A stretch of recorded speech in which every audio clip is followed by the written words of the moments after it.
AI infrastructure for the most part. And give me 1 second here. We're going to start in like 2 minutes. I know I'm 4 minutes in already, kind of late. All Um, right. Well, anyways, we'll see. yeah, yeah. I mean, let's chat about it. I mean, oh man, there's so much to talk about.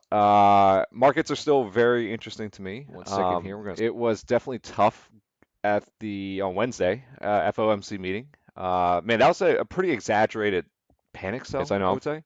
There we go. Perfect. All right. Cool. I got things going. Let's jump into it. So let's start off with S&P 500 before we start looking into stocks. Like what's going to happen the rest of the year, right? So there's this saying, there's this Wall Street saying, if the was it if the Bulls have Thanksgiving, then the Bears have Christmas, right? And so typically the Santa rally happens at the end of the year, last week of the trading year, and this is currently where we're at with the S&P 500, right? Very exaggerated sell-off. I think it's it'll turn off a lot of people because it's just like, man, this was just incredible. Yeah, I'm not a fan of it. We definitely breached the 50 MA where my arrow is pointing right there. If you could see my screen, and you folks can see my screen, right? I didn't do a screen check this morning. I think we are good to go on sound and visual. So I'm guessing you can. Let me pull up. I did forget one thing. I forgot to pull up the chat box right there. So give me 1 second. Okay, perfect. Thank you, Edward. Yeah. So as I was saying, like tough week. I was actually anticipating things to continue to go higher. But this is currently where we're at. Now, the other thing to note too is there's a large amount of volume that's coming in as well. So I don't necessarily think this is bad. I mean, yeah, it looks bad. Some folks are probably like, oh my gosh, like it was super red. We're down like 3% on the day. It feels very painful, man, right? But if you zoom out into the monthly and get another perspective, this is sort of like what it looks like. So you can't quite say it looks bad on the monthly. I mean, my EMA 5 right there, I don't know if you can see it, which is the blue line, is technically still holding. So yeah, that 1 day sell off, it felt really bad, but on the monthly, I mean, monthly investors, long-term investors, they're like, oh, what are you talking about? I didn't really feel anything. Not quite yet, right? Until we start breaching some levels, then I start looking at the next level and the next level. But for now, yeah, near term wise, it's scary, a little bit scary. But if I look at the weekly and monthly chart on the S&P 500, I still feel pretty okay. Not too bad, right? So, but going back to those Wall Street sayings, and I've learned this from some of the top folks out there, which is basically again, if it goes vice versa, right? If the Bulls have Thanksgiving, then the Bears have Christmas. If the Bears have Thanksgiving, then the Bulls have Christmas. And then whatever happens in the first 5 days of the year basically represents the rest of the year. Yes, Bitcoin sliding also, right? So I mean, if you folks recall anything in here, right? We zoom out, we talk about the pandemic years versus. Let me just do this. Let me refresh real quick so I can get some drawing in here. If we talk about the pandemic years versus like the interest rate years or the central bank years, you could say, which one has more impact, right? You guys tell me. So like, what does the market respond a lot more to? So that first arrow right there, that's when we went into lockdown, and then that second arrow right there was when interest rates started rising. So to me, it's like I don't know. It's like I both could influence the markets, but the one that has more influence, I typically at this point lean towards the central banks, right? So didn't see that FOMC. I mean, if you were there intraday, I was stuck in a meeting at that time when things started selling off, but that's okay. But look, going back to the daily right here, this is what the S&P 500 looks like. So yeah, tough week, but I still feel bullish, right? So key things that I'm looking at right now is how do we behave moving forward around the 50 MA? Can we get back above the 50-day moving average going into next week? And then that phenomenal amount of volume that came in, right? That we're talking about 125 million in volume that absorbed. We're talking about, on average, the S&P 500 right here it trades 44.72 million, and then that day alone we had 125.5 million shares. So that's not I mean that's not a small player. V says it's still pretty large selling bar, which may be an indicator of what is to come on later. Yeah, if anything, this is sort of like a near-term broken leg or broken ankle. So in that case, I'm expecting like the next 2 weeks to just kind of be boring. Like choppy next 2 weeks. I don't think we're in like bear market mode yet. I think more so like if we start making it down here, but for now, I think things look okay. So yeah, that's sort of like how I'm viewing it. And oh man, you know what I forgot? I forgot to turn on the $8,000 indicator, but that's okay. Edward says, do you think January 2025 could set the tone for the rest of 2025? Typically the first 5 days, that's like a trader indicator. I remember 2021 was very bullish, but 2022 started with huge sell-offs, and the entire year was bearish. So 2022, remember, it was more of a rates thing. So the way I look at it is we go to Fred. Oh, there you go. Fred balance sheet. No, not a balance sheet. Fred funds rate. Oh my gosh, I'm lagging over here. Sorry. Funds rate. There you go. You go here and you look at the action of the rates. Give me 1 second. Once I get to it, my system's lagging a little bit. Sort of like that, warming up. The processors are warming up over here. This is what I look at. So you mentioned 2021 was bullish, right? If you remember. Yep, that's, look at the rates right here. I know where, okay, we could ignore the rest of the year. So let's just zoom in and we look at, you said 2021 was bullish, right? Look at rates. Low, low, low, low, low. And then beginning of 2022, they started ramping up the rates right here. You see that? This is the Fed funds rate right here. This is the interest rates. So they started ramping up very quickly, right? And so all of 2022, basically the markets were just like, I mean, we basically had a technology bear market in that time. So yeah, so that's why I'm saying it's very critical to pay attention to this, right? And then now they're talking about, slowly reducing rates, which is a good thing, right? It's not, I think the historical bear market indicator is when they rush for the door and quickly, abruptly lower rates. That's when we typically see, strong sell-offs. But what I'm seeing now is just like more, slower rates. At least that was my interpretation. Um, so I'm thinking like we're still going into a bullish year 2025. I still feel that way. Unless things changes, I'll let you guys know. But for now, I still feel that way. I think the blip that we saw, the 1 day blip or 2, 3 day blip that we saw with FOMC post panic or whatever, was really just that, just like investor panic selling in like the near term. But it didn't really impact the monthly charts, right? The monthly charts is when those charts get impacted. I think that's like the broader signal to like, okay, like things are looking pretty bad here. So that's how I would go about it. Okay, cool. So let's see. Let me know if you guys have any questions on this right here. But I think this is a very powerful indicator. Again, I still track macro. We could talk macro in here, but macro is a lot slower moving, right? So if I actually look around, because I actually took notes of like this, this sort of like selling event right here, right? Some notes that I took. If I mean, if any, if you guys were all, if anyone looks at this stuff, but the VIX, right? One thing I did note was like something strange in the week was like, VIX just went, it just kind of popped above 15, right?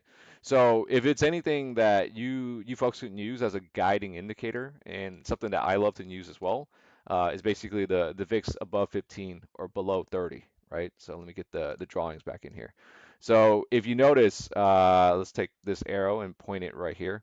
So that 1 day right there, like on Monday or early on in the week, I noticed like, like out of nowhere, we just kind of pop up to 15. Should have, I should have really known like FOMC was going to lead to like such a, I mean, I knew it was going to get volatile. I just didn't think it like it. So, 3% down, but I guess you could say, now it's trying to make its way back up, sure. But that was sort of like the signal to size down. And I actually took that signal personally. And I did start to size down. But then I started buying a little bit more, which is okay. Daniel, he got hit, I would say. Daniel's down $45,000. Hey, bet big better, right? That's what happens when you bet too big. I told him like, hey, look, because he went off on vacation with his family in Asia. And I said, hey, look, you're about to go off to Asia. The markets have paid you really well. I think you should just clean up and just go enjoy, and then come back when the market setups come back again. But he got pretty addicted, and so he got caught in the recent sell-off. But that's okay. That's just how it is. We've been through this before. It's just like, hey, we're just gonna work our way back up and help you out. So go from there. So what are the learning lessons, right? I think that's more important because it's like this is where these are pivotal events where we start to fine tune our model, where we're training in here, right? Essentially, we're pre-training or we're training for the real game.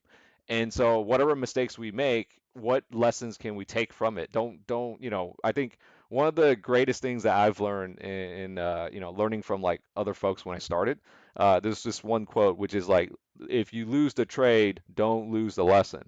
I repeat, if you lose the trade, don't lose the lesson. So what's the lesson that we could learn this week when the markets pulled back like kind of spontaneously, right? Again, folks, I don't think it's bad yet. I mean, it could get worse, but I don't think it's bad. I think it's just like a healthy pullback. But the key things that I'm looking at right here, right? Key things that would have helped us is being religious about this VIX over 15 under 30 right here, right? So essentially, if the VIX is over 15, which it did, it popped over 15. That's like the signal to like, hey, really, be cautious, get defensive. Maybe if you're up a lot, consider taking, because that would have like helped out really well, right? The VIX spiked, volatility spike. This is currently where we're at. Now, if the VIX is above 30, puts are likely to work very well. So that's like the other side of things, right? And then if we're like in the middle right here, it's just like, hey, sort of like a pullback, maybe correction, but negative territory would be like VIX up here, where it's like just it's broadly communicating to the rest of the markets that hey, we believe in fear right now. We believe that the markets have a high probability going down, so we're willing to pay up for these volatility instruments over here. So that's a different story over there, right? We did hit that part momentarily back in August over here. We pierced it, we went above, but then we went back down. That would have been the signal to like, hey, try to go long right there. So I think the VIX instruments they don't work. I mean, sorry, the VIX ETF, ETN instruments they don't work as much anymore in my opinion. They still work in a way, but in my opinion it could have been better. But the index itself is still useful, and so yeah, I wouldn't use this as a guiding light in my opinion. Okay, cool. Let's look at some of the other corners of the macro landscape, right? Because again, FOMC announced and then market sold off a bit. What do we see in the bond market, right? Moving up into the week, as I was analyzing last Sunday, I don't know if you noticed, like the last 5 days, 1, 2, 3, 4, 5, and even the last 10 days. So 1, 2, 3, 4, 5. We go all the way back, right? Last week was just like indicating, like, hey, moving up into the sell-off that we saw on Wednesday, the bond markets, the rates were just rising, rising, rising, rising. So that probably impacted the selling action a little bit. But that's something to take note of, right? Again, I'm trying to reverse engineer the steps that hey, what happened to the rest of the market picture that led up to this event? So I did know that there was some caution around the macro, components, like the bond market and also the dollar, right? Now let's visit the dollar. You're going to see something pretty interesting as well. So let's go to the dollar because I analyze this every week also. The dollar had a breakout to the upside. Look at that. So this was something that I was analyzing right here as well. This was bullish right here, right? The dollar tried to pierce a high right here, but then it failed, right? So a failed pattern or a failed move, a failed breakout, that basically means like, okay, this is good. Dollar is having trouble. It's going back into the range right here. The range is basically, the two lines above and below that I have right here. But now we broke the range and we're moving above right here. So this is also interesting as well. The dollar's rising, putting pressure on the rest of the markets. So in a way, the macro components they sort of like hinted towards like imminent volatility. But let's see what I'm looking at next is let's see when we get back below this 107 right here. If anything, we might come back down, find support right here, and then maybe continue some upside, which could put pressure on the equities market from what I'm seeing. So that's why in the next 2 weeks is like, hey, I need a little bit more data points. I think we're going to move most likely sideways, but there are some, silver lining, you could say, in some of the larger stocks like Apple and stuff like that. So we're going to look at those stocks and just kind of monitor the environment right now as it just swiftly changed after that announcement. But folks, if you have any stocks that you want me to analyze, let me know. We could dive into those as well. I want to get like a really good understanding this week as we move into the next week. But still going into Q1 2025, I still feel very bullish. That's my take. John Robbins says, just curious, how does the dollar rising contribute to volatility? Yes, so let's pull up the drawing tool right here. So the way it contributes to volatility is basically this right here, if I recall. I talked about it before. Let me see. So it's always like, how do I say this? I'm trying to remember, so you will buy things, right? And if you buy things, oh my gosh, it's been a while since I talk about concepts like this. Let's say you buy stocks. Stocks is over the USD, right? or you buy real estate, right? And that would be over the USD. If you buy, I don't know, anything, right? So if I remember now, what do I usually talk about? Real estate over USD, let's just say 1/1. And if that equals to 1, right? But if we change this, oh, if we change this, right, 1/1 to now 1/2, what's that equal to? Right? So, which one's going up? So if this goes up in value, technically this one's going down in value. So this one could remain constant, but then this one could keep going, this one could keep going up right here. So this could go to 3, it could go to 10. You see what I'm doing right there, the mathematics of it? Right? The value changes. So basically, you're in this economic game that we play, we're either in USD that we earn, right? Or we position it into real estate or into stocks or into Bitcoin. It doesn't matter what it is. But it could even be Bitcoin. So if I do Bitcoin, so BTC over USD equals 1/1, right? If the dollar goes up, then the dollar goes to 2, right? Now you have your value right there. So that's why the dollar matters because the rest of the world has consensus on operating on that platform.